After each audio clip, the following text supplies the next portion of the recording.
So, are you someone who worries about what you eat? You know, I kind of am. Sometimes I think I should be worrying more about what I eat, but I worry about a lot of things. Yeah, me too. And eating healthy is one of those things that seems so complicated. Like every day there's a new guideline and it's changing all the time. And so you kind of get lost. I know. And this is Smarter Than Cancer, by the way, and I'm David Hoffman. And I'm Hajar. When it comes to the connections between food and cancer, it's maybe even worse. I feel like there's this whole industry of writers and influencers who just make these hyperbolic claims all the time of 16 cancer-causing foods and 8 foods that fight cancer. Eat this, don't eat that. It's totally maddening. I know. And so how do you sort out what's true and what's bogus? Well, for today's episode, I sat down with 2 people here at Roswell Park who work on the connections between cancer and nutrition to see if maybe we could sort that out. All right, let's play it. I'm excited to hear this.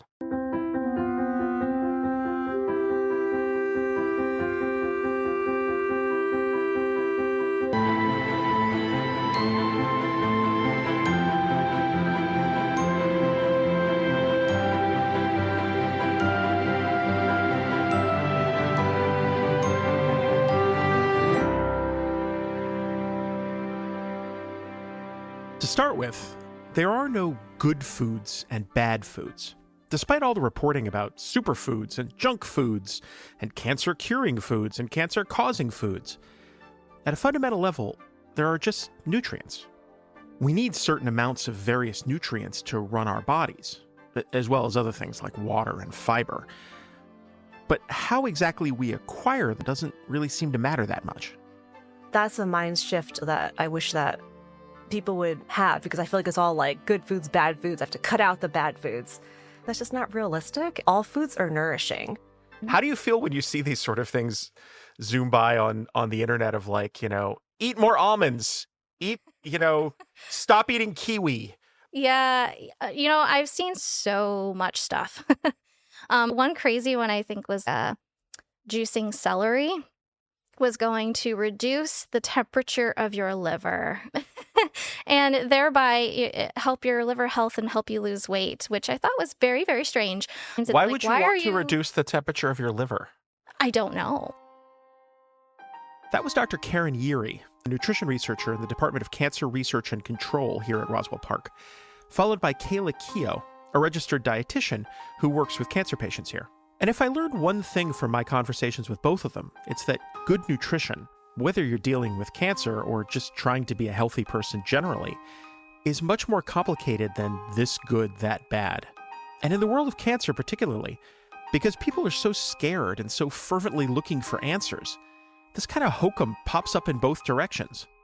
A normal, healthy food is all of a sudden branded as either a miracle cure that will single-handedly keep cancer at bay and maybe cool off your liver in the process, who knows, or else labeled as a monstrous carcinogen. As an example, one of these scapegoat foods was soybeans, one of the most popular and important food products on the planet. For a while, there was a lot of reporting about how dangerous they were because they caused hormonal imbalances that could lead to breast cancer. Soy is a big one that comes up, especially for breast cancer patients that were hormone receptor positive. It's a myth. The reason we even look at it, the compound in soy foods is soy isoflavones, which is a phytochemical, by the way, or rather an antioxidant. The soy isoflavone chemical structure is very similar to estrogen. So we were scared that, it's going to act like estrogen and it's going to, increase this risk of breast cancer and cause breast tumor growth. I remember this a few years ago when people saying men shouldn't eat soy or drink soy milk because it's going to demasculinize you or something? No. The estrogen. Remember that going by? Yeah. There was a whole thing about that. No, yeah, that's not true either. You have soy foods are fine. It's actually just a phytochemical. The structure just looks very similar. And because it looks similar, they wanted to test it, right? So they did really early studies on mice and took a high amount of soy isoflavones and put it in there just to see, okay, what is the risk of breast cancer, right? Issues with this. It was such a high amount of soy isoflavones that would never occur in a human. And the other piece is that the soy isoflavones are not broken down in the same way in a human as they are in a rodent. So it doesn't even make sense. It's not translatable. And that's where the scare happened, right? You're like, oh, this is going to cause cancer. It doesn't work like that. And if you look at Asian communities, for example, they have a lot of soy-based foods, and their breast cancer risk has actually been seen to be lower in the research. This kind of thing is a source of a lot of these scares. Scientific research is really subtle and complicated. And far too often, people will grab onto half a fact that they don't really understand and blow it up all out of proportion, adding 2 and 2 and getting 786.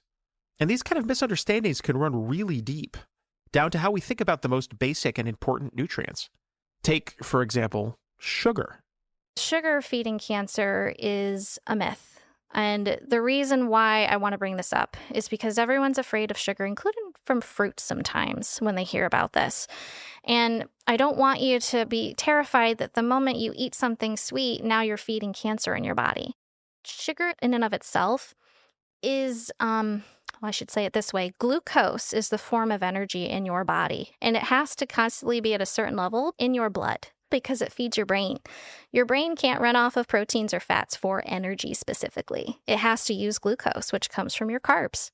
Is that why we all kind of sometimes feel like middle of the afternoon, we haven't eaten it, you start to feel like sluggish and like you can't think as clearly?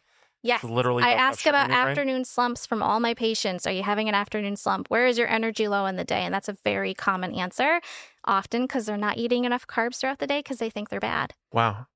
And, you want to live a little too.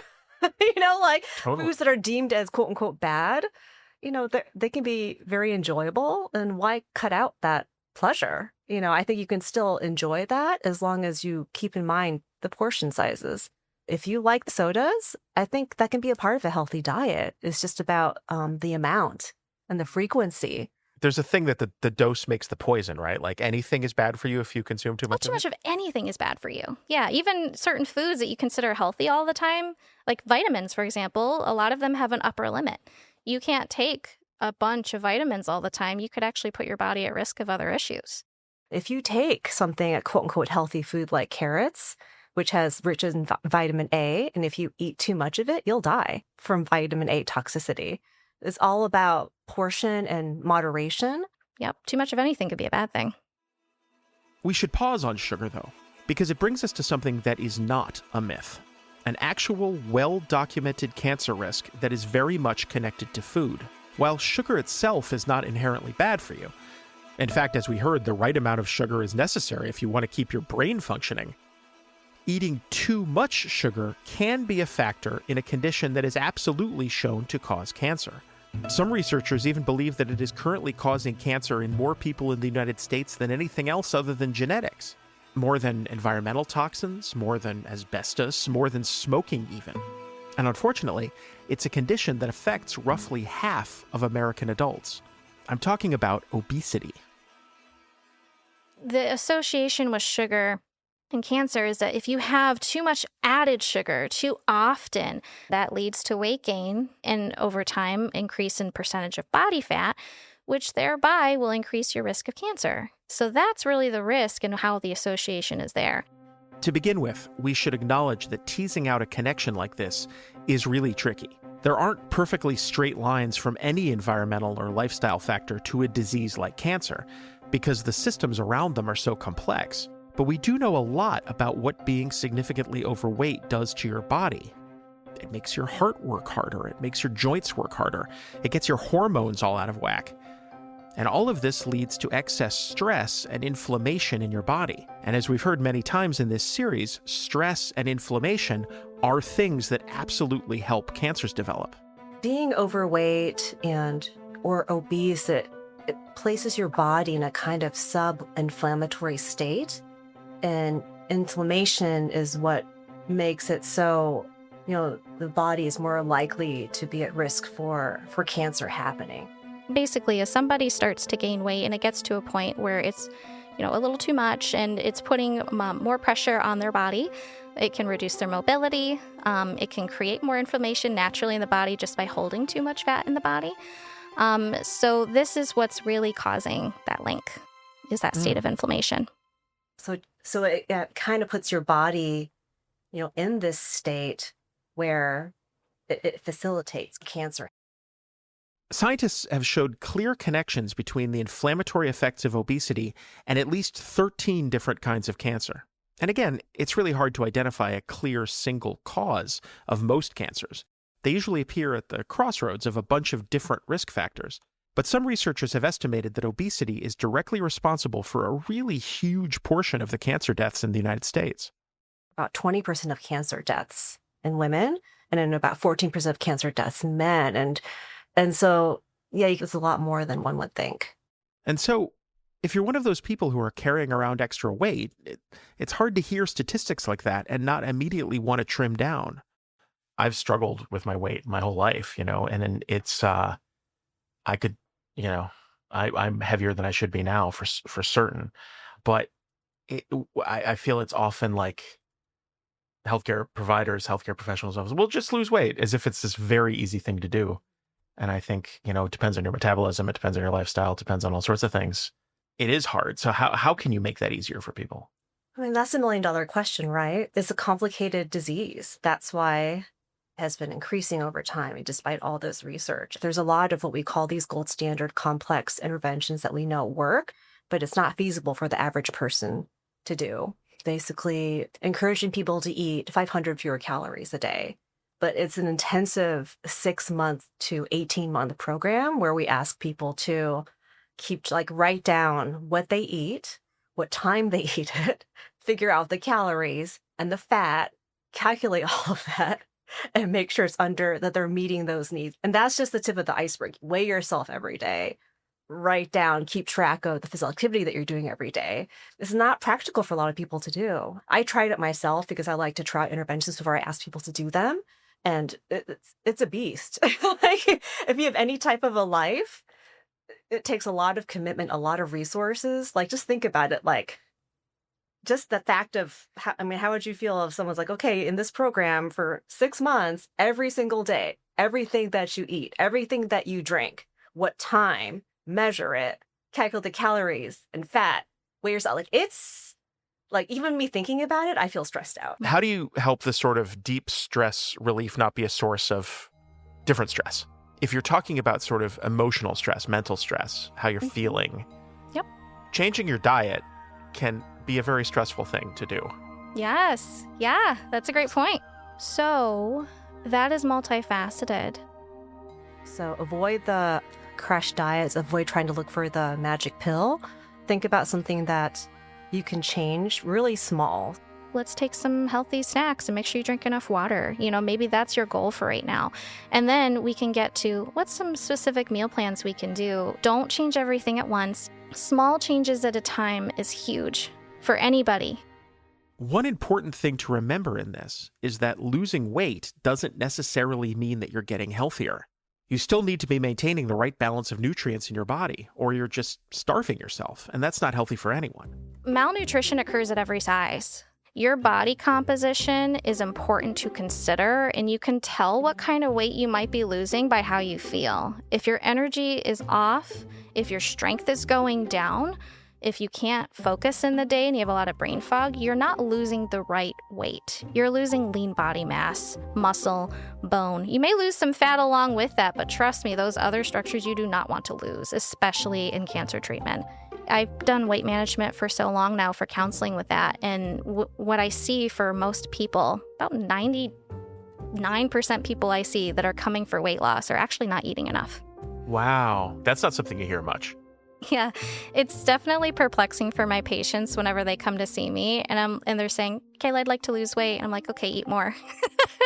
And they're like, really? Right. Like, yes, please eat more. And that's because they're not getting enough of those nutrient-dense foods throughout the day. They're thinking, I have to eat less, I have to eat less, I have to eat less. And really what they're doing is causing this stress response in the body by eating less. And then they're craving these sweet, salty things by the end of the day. Right. So you can only eat so much. If you don't have enough nutrition, your body is going to take those nutrients and kind of store them away. So yeah, you have to have the right combination of nutrients and have enough throughout the day for your body to actually use it and support itself. I think most people know what a healthier diet is. It's going to come across as just really boring, not very sensational, increasing vegetable intake, fruit intake, fiber intake. and lowering the red meat intake and the processed food and the sugary, fatty food intake. So making those small steps and congratulating yourself on any small step you make, because a small step you make that you can maintain is a lot more impactful for your health overall than making all these huge changes that you only maintain for a season. That has the strongest evidence for not only in cancer prevention and control, but also across all these other chronic diseases that are killing us. How can you tell someone who's really interested in wellness, trying to live a healthier lifestyle? How can you tell if what you're reading or listening to or watching is, valid or nonsense? One, if it's got a high price point. If they're trying to sell something to you, oh my gosh, do not listen to them. That's excellent advice. Yeah, do not spend a bunch of money on a fix-all, and make sure that the person you're talking to or listening to is a qualified professional. We have a code of ethics. We're not going to tell someone to do something to lose a bunch of weight when it's going to harm their health. If it promotes quick weight loss, no dietitian will want that for you, because we know it's not good for you. Don't go for they lost this many pounds in so many weeks, or this product cures this or that. Those are not things that they should be promoting. Dietary supplements too. Don't take dietary supplements just for the sake of it. It may not actually be helpful in that case. When people are going into cancer treatment, you should be double checking all of them with your oncologist and your doctors, because oftentimes they can actually interfere with treatment. And a lot of dietary supplements, just generally for the general consumer, they're not as well regulated by the FDA. It can have a whole bunch of ingredients, and we don't actually know the effects of them. So oftentimes you want to see, are they something that's recommended by your doctor versus this person who's trying to sell you something for $50, basically. I think people ask about these kind of magic components or things because I think it's part of that whole magic bullet where I can eat whatever I want, but as long as I eat this magic bullet, I'll prevent cancer. Unfortunately, that doesn't exist. I think people who make such claims, they're kind of appealing, I think, to the side of us that would like a quick, easy fix to be healthier. Health is a very emotional thing. It invokes emotion. Some people will play off of this and say, if you buy this product, it's going to fix your health and you're going to be able to be around longer and do these things and reduce your risk of cancer and all this stuff, right? So be careful with those things. My biggest advice for everybody is focus on what you need. If you go through your day and you try to apply something someone else told you and you're like, oh, it's okay, I'm not really seeing anything, look at the areas in your life you need support. Generally, you just want to support your body. Thanks for listening to Smarter Than Cancer, a production of Roswell Park Comprehensive Cancer Center. The show is written and produced by your hosts, Hajar Eldas and David Hoffman. Production oversight by Peter Sosha. Additional logistics and support from Michelle Eisenstein. Our production partner for this series is Citizen. Post-production by Gregory Schweitzer for DCP Entertainment. Publication and promotion supervised by Candice Chanteloup. If you or your loved one has been diagnosed with cancer and would like to schedule an appointment with Roswell Park, please call 1-800-ROSWELL. That's 1-800-ROSWELL. Or visit us at roswellpark.org. If you're enjoying this series, we'd love to hear from you. Please reach out and tell us about your cancer story, and let us know what topics you'd like us to cover in future episodes by filling out the form at roswellpark.org/. And if you know someone else who might find value in what we're doing, please tell them about it. You can listen and subscribe wherever you get your podcasts.